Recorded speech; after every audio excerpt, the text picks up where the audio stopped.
Vioners, balik lagi barengan sama Queen sini di channel YouTube-nya Vio Optical Clinic. Dan sekarang kamu lagi nonton The Expert Powered by Vio Optical Clinic. Dan hari ini aku gak sendirian, gak berdua aja, tapi sekarang bertiga nih. Aku kenalin dulu ya, bakalan ada siapa aja hari ini. Ada Dr. Andri Agusya, seperti biasa beliau merupakan pendiri dari Vio Optical Clinic dan juga Fellow American Academy of Optometry yang pertama di Indonesia. Lalu ada Dr. Vincent juga nih, Dr. Vincent Wang Tahija yang merupakan salah satu dokter spesialis mata di Vio Optical Clinic yang ahli dalam masalah pediatric refraction. Dan beliau ini lulusan dari Universitas Indonesia dan University of Melbourne, lahir dan besar di Jakarta. Selama di Universitas Indonesia, Dr. Vincent ini menjalani pendidikan dokter mata serta fellowship pediatrik dan strabismus. Langsung aja kita sapa-sapa nih Vioners. Hai Dr. Vincent, hai Dr. Andri. Halo. Hihi, seneng banget aku rame sekarang nih. Sehat-sehat ya semua ya? Sehat. Tapi karena aku awam, jelaskan kepada aku dokter-dokter bedanya apa nih spesialisasinya? Siapa dulu nih? Dokter Vincent Siapa? dulu, Yuk, silakan. dulu. Silakan. Boleh, Dokter Vincent. Saya dulu kali ya. Iya. Oke. Kalau saya sih memang seperti dokter mata pada umumnya, cuman pernah ada pelatihan lebih lanjut untuk pediatrik oftalmologi, pediatrik itu jadi untuk anak-anak dan strabismus. Strabismus itu yang mata-mata juling gitu. Oke, strabismus namanya ya. Oke, berarti pediatrik dan strabismus. Oke, kalau Dokter Andri? Ya, kalau saya basic pendidikannya adalah sebagai optometri. Jadi memang lebih spesifik untuk refraksi, optimalisasi penglihatan dan mungkin low visionnya. Oke. Tidak mencakup juga lensa kontak sebenarnya. Oke. Jadi kolaborasi dengan Dr. Vincent seperti dalam hal ini adalah kita saling membutuhkan karena pasien Dr. Vincent adalah kebanyakan anak-anak. Oh, Ya, I see. pasien anak-anak. Oke. Dan salah satu permasalahan dengan anak-anak adalah kenaikan minus yang tinggi. Nah, itu kita bisa menggunakan berbagai macam myopia management untuk menahan laju minusnya, seperti itu. Oke. Yang disebutkan tadi sama Dokter Andri refraksi itu, Iya. ya itu maksudnya apa tuh? Refraksi itu adalah suatu teknik yang kita gunakan untuk mengetahui state ataupun misalnya kita bilang sebagai minus, plus ataupun silinder kondisi mata. Oke. Berarti kendala pada penglihatan seperti itu ya? Betul. Oke. Nah, aku mau ke dua-duanya dulu deh nih pertanyaannya, terserah siapa yang mau jawab duluan. Umumnya, apa masalah kesehatan mata yang sering terjadi pada anak-anak? Mungkin Dokter Andri dulu kali ya? Oh iya, baik. Karena saya kan emang bidangnya banyaknya di refraksi ya, di refraksi ya sebagai optometri di refraksi. Jadi kita memang yang paling banyak ditemukan adalah kelainan refraksi pada anak-anak, khususnya myopia atau kita sebut sebagai rabun jauh, seperti itu. Dari Dokter Vincent? Ya, kalau dari bagian saya ya sama seperti Dokter Andri yang sudah katakan tadi, memang yang paling banyak tuh yang gangguan refraksi. Jadi misalnya mata minus. Apalagi kemarin kan sempat pandemi ya, kemudian banyak jadi anak-anak yang aktivitasnya harus aktivitas dekatnya banyak, yang seperti di depan laptop, di depan HP untuk sekolah. Jadi ya semakin meningkat yang kejadian myopianya juga di anak-anak. Oke. Begitu. Nah, kalau misalnya isu tentang penyakit mata malas nih, ini lebih ke Dokter Vincent mungkin ya. Nah, kalau misalnya kita bicara tentang mata malas, isu apa yang seharusnya masyarakat nih seharusnya aware tentang penyakit mata malas ini? Jadi kan mata malas itu kan jika salah satu atau kedua matanya itu tidak bisa maksimal tuh melihatnya. Jadi yang harus aware adalah ya orang tua bisa membawa anaknya untuk misalnya cek mata secara berkala. Kalau yang disarankan tuh misalnya setiap 6 bulan sekali untuk dicek bagaimana dengan matanya, apakah ada kelainan lain atau apakah ada kelainan refraksi pada matanya. Apakah nanti misalnya ada minus, apakah nanti minusnya bertambah gitu. Apalagi kan sekarang kan anak-anak banyak yang near activity-nya tuh banyak gitu dan yang sering berjarak dekat ya? gitu.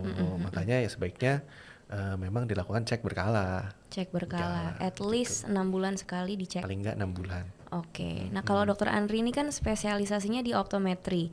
Ada tanggapan nggak tentang yang tadi Dokter Vincent sebutkan? Ya setuju sih, memang kita harus lakukan pemeriksaan secara rutin ya. Oke. Nah, tapi cuman mungkin saya bisa tambahkan peran dari guru di sekolah juga sangat penting karena mereka yang setiap hari ketemu anak-anaknya, kadang-kadang aktivitas menulis atau mengcopy tulisan di papan tulis, terus bisa kelihatan dari situ kalau emang anaknya sering maju-maju ke depan Oke. atau misalnya mengeluhkan pandangan tidak jelas, Ya. memicingkan mata, itu menjadi salah satu tanda bahwa memang sudah saatnya mereka lakukan pemeriksaan seperti itu. Oke, aku ada pertanyaan lagi tapi ke Dokter Vincent lagi nih. Maaf ya Dokter Andri.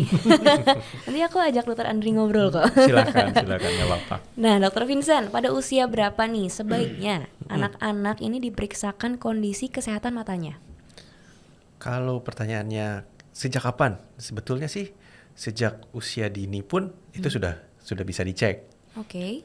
Terutama misalnya di anak-anak yang dulunya ada riwayat prematur mungkin gitu. Karena dikatakan pasien yang dulunya punya riwayat prematur ada kemungkinan dia untuk menjadi minus tinggi itu lebih besar dibanding anak-anak yang tidak prematur. Oh, oke. Jadi kalau pertanyaannya sejak kapan? Sejak dini itu sebetulnya sudah bisa Oke. untuk dicek. Tapi untuk orang tua khususnya ya, yang bisa gitu loh menjadikan pemicu mereka untuk ini kayaknya anak saya harus ke dokter nih. Harus ke gitu. dokter, oke.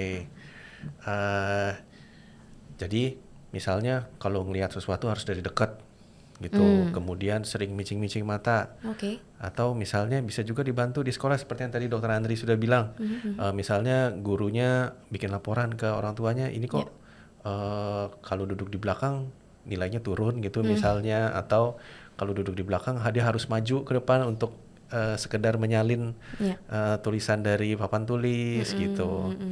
Nah itu sih biasanya seperti Q-nya untuk orang tua sebaiknya dicek untuk lihat ke dokter mata seperti apa mata anaknya gitu. Tapi sebetulnya kalau misalnya dirasa mata anak saya ini sehat, tapi ya nggak apa-apa juga nggak sih dicek juga ya? Nggak apa-apa. Ya, seenggaknya 6 bulan sekali 6 tadi bulan yang seperti sekali. Dokter Vincent sebutkan. Oke, nah lalu Dokter Vincent nih, cara melakukan pemeriksaan pada anak-anak yang belum bisa mengenal huruf. Adakah treatment khusus untuk menangani anak-anak ini? Oke, kalau di anak-anak gimana deteksinya? Mungkin pertama bisa untuk ayah ibunya di rumah kali ya. Mungkin dari yang segmen sebelumnya kita pernah bicarakan ini, misalnya kita tutup matanya salah satu. Oke. Gitu. Misalnya kita tutup matanya yang bagus. Kok anaknya jadi kayak nolak gitu ya, kayak malah jadi cranky gitu. Rewel mungkin, ya. Karena kita tutup mata yang bagus, dia harus pakai mata yang buram, pasti dia nggak mau. Atau kalau misal kita tutup mata yang satu, anaknya nggak apa-apa gitu. Gitu. Kemudian kalau misalnya di setting klinik, kita bisa pakai cara apa? Mungkin ada 2 cara kalau yang di klinik. Misalnya satu dengan cocok-cocokin gambar gitu. Kita bisa kasih gambar, terus kita anaknya nanti cocok-cocokin, dia punya lembar yang sama gitu gambarnya seperti yang di layar. Atau kalau anaknya lebih kecil lagi masih nggak ngerti juga, kita ada pemeriksaan yang dengan alat gitu. Jadi kita kayak center gitu, alatnya kita centerin ke matanya sampai kita ketemu berapa sih refraksi yang kira-kira mendekati di anak ini gitu. Oh, oke. Berarti itu kalau misalnya belum mengenal apapun pakai senter itu ya tadi ya. Yang mirip center. Atau ada juga namanya autorefraktor. Tapi yang handheld. Gitu. Itu bisa juga. Oke. Ada banyak cara sebetulnya ya. Cara sebenarnya. Oke, menarik. Lalu aku mau berpindah nih sebentar ya ke Dokter Andri. Ini karena aku kan pakai kontak lens juga nih. Tapi aku sempat dengar dari temen aku nih ada yang bilang, emang bener ya bayi itu bisa dipasangkan kontak lens? Iya, jadi itu nanti akan berhubungan dengan Dokter Vincent karena dia kan sebagai pediatrik oftalmologinya. Karena kondisi di mana terjadi afakia ya betul Dok ya, betul, di mana pandangan atau lensa yang di dalam matanya harus diambil karena ada satu kondisi yang tidak memungkinkan. Jadi kita harus bantu untuk penglihatan mata dia. Ya, jadi kita menggunakan kita ngomong baby lens sebagai alat bantu untuk penglihatan dia pada saat usia tumbuh kembangnya supaya tidak terjadi yang namanya tadi amblyopia atau mata males. Oke, baru tahu aku ya. Oke, untuk bayi berapa bulan nih berarti umurnya? Nah, kalau kita bicara berapa bulan, biasanya akan bicara ke dokter pediatrik oftalmologinya. Berarti ke Dokter Vincent, dia yang lebih ahli. Karena kan dari kita sebagai dokter optometri yang di Vio Optical Clinic, kita itu mendapatkan arahan dari dokter PO-nya, pediatrik oftalmologinya, untuk menyiapkan lensa kontaknya. Jadi dokter PO-nya yang menyiapkan, dokter Vincent yang menyiapkan prosedurnya kapan akan dilakukan tindakan untuk pemeriksaan kondisi mata, sambil kita menyiapkan lensa yang akan kita gunakan pada saat selesai tindakan, misalnya seperti itu. Jadi emang kolaborasi dengan dokter pediatrik oftalmologinya adalah sangat penting bagi saya di sini. Oke, berarti mungkin boleh dijawab juga ya Dokter Vincent ya, untuk umur berapa bulan nih? Nah biasanya kan untuk bayi-bayi itu bayi-bayi yang dia ada kataraknya tuh, yang seperti kita bicarakan sebelumnya. Jadi misalnya kalau ada kataraknya, pasti kita harus angkat kataraknya dulu. Nah biasanya di usia berapa? Di usia 1 bulan pun itu sebetulnya sudah ada yang bisa juga untuk dilakukan operasi katarak. Gitu. Setelah itu kan kita tidak bisa membiarkan setelah operasi katarak kan pasti nggak ada lensanya tuh. Kita juga nggak akan biarinin si bayinya tanpa lensa. Pasti pandangannya mata yang satunya pasti jauh lebih buram dibanding mata yang satunya. Nah di situ kita juga ada kolaborasi juga tuh dengan dokter refraksionis tuh, untuk dokter bagian refraksi untuk melihat kira-kira di anak ini bisa kita pasangkan lensa kontak yang biasanya jenisnya RGP gitu ya. RGP itu cocoknya di yang ukuran seperti apa sih gitu. Oke, nah kalau aku mau bertanya nih para dokter sekalian, soal kendala apa yang biasanya bayi alami hingga butuh kontak lens? Ini mungkin lebih ke Dokter Andri? Ya, saya mungkin bisa jawab. Biasanya kalau memang baby ya untuk membutuhkan kontak lens, seperti tadi Dokter Vincent bilang, adalah kondisi di mana setelah dia lakukan operasi katarak, diangkat kataraknya, dia membutuhkan alat bantu untuk melihat. Karena kalau tanpa itu kan sama aja, jadi kan tetap penglihatannya akan buram. Sedangkan baby itu membutuhkan stimulasi untuk penglihatan supaya pertumbuhan penglihatan mereka ya, tajam penglihatan bisa berkembang dengan baik. Nah di situ biasanya dari dokter pediatriknya menginfoin ke saya atau dokter optometrinya untuk tindakan yang dilakukan untuk kapan dibutuhkan lensa kontak dan sebagainya. Oke, tapi aku penasaran sih cara memakaikan kontak lens ke seorang bayi itu gimana? Aku biasanya pakai sendiri kayak gampang gitu. Kalau bayi kan kayak dia merem-merem gitu kan, kedip-kedip. Susah nggak sih? Iya, jadi memang kan agak sedikit berbeda ya dengan yang lensa kontak lunak. Ini kan adalah lensa kontak RGP, jadi hard lens. Jadi secara diameter, size-nya lebih kecil. Dan biasanya kalau memang misalnya orang tuanya nggak bisa pasangin pada saat anaknya lagi dalam kondisi aktif, biasanya kita masukkan, diselipin atau dipasangin pada saat mereka tidur. Oke, berarti mereka tertidur nggak apa-apa pakai kontak lens juga ya? Yes, itu adalah kontak lens yang khusus memang dibuat untuk baby yang mengalami kondisi tertentu. Dan itu adalah medical device ya. Jadi artinya memang harus mendapatkan pemeriksaan rutin ataupun pengecekan rutin oleh dokter pediatriknya, dokter mata pediatrik. Dari Dokter Vincent mungkin ada tambahan? Kalau yang sulit sih ya sama seperti yang si dokter Andri katakan ya. Memang ya susahnya memang kalau ada anak ya kadang dia berontak, kadang dia mau gitu. Susahnya lebih ke situ ya. Oke ya, abis ini kita akan move ke social medianya Vio, dokter-dokter sekalian, karena udah banyak nih pertanyaan dari Vioners yang udah dicantumkan di Instagram, tapi setelah yang satu ini ya.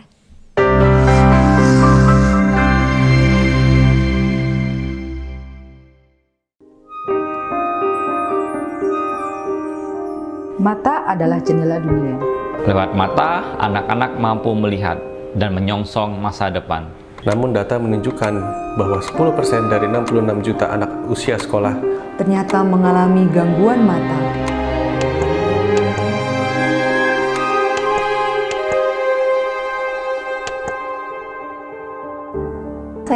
Dr. Vega Kasalita, spesialis mata di Vio Optical Clinic. Saya Dr. Vincent, saya adalah dokter spesialis mata, bagian strabismus. Kenalkan, nama saya Weni Puspitasari. Saya dokter spesialis mata di Vio Optical Clinic. Saya Muharani Gustini, biasa dipanggil Rani. Saya di sini bekerja sebagai eye care profesional. Saya Muhammad Andika Juli Prasetyo. Saya di sini sebagai refraksi optician di Vio Optical Clinic. Nama saya Andrea Agusya, saya seorang optometri dokter, lulusan dari Cebu Doctors University di Philippines. Dan saya telah menyelesaikan basic course contact lens dan ortokeratologi.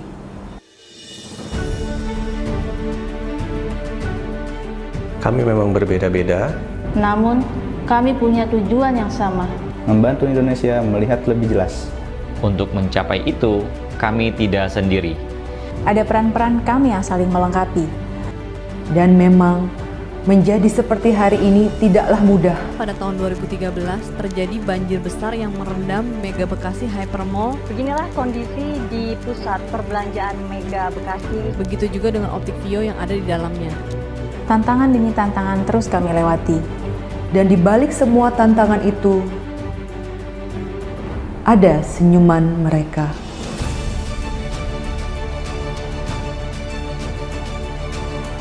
Senyuman yang membuat kami tetap tegar dan maju. Senyuman yang membuat kami terus ingin membantu lebih banyak lagi. Dan terus lebih banyak lagi. Dan lagi.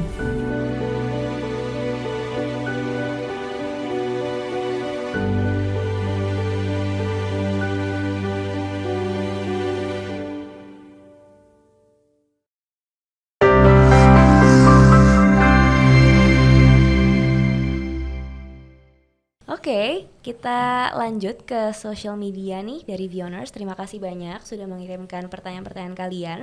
Aku ingin membacakan dulu pertanyaan pertama dari coaputra.alin. Dokter, mata kanan anak ini sering kedap-kedip. Apakah itu indikasi mata malas? Bagaimana solusinya? Mungkin dari Dokter Vincent dulu ya. Oke, mungkin mata kanannya saja yang kedap-kedip. Oke, sebetulnya belum tentu itu mata malas. Oh, oke. Harus dilihat dulu karena pada anak-anak bisa aja yang kedap-kedip karena iritasi matanya. Iritasinya bisa karena apa? Kalau anak-anak paling sering kan kita kan ada bulu mata nih di sini nih. Iya, iya. Dia suka kayak masuk ke dalam ya.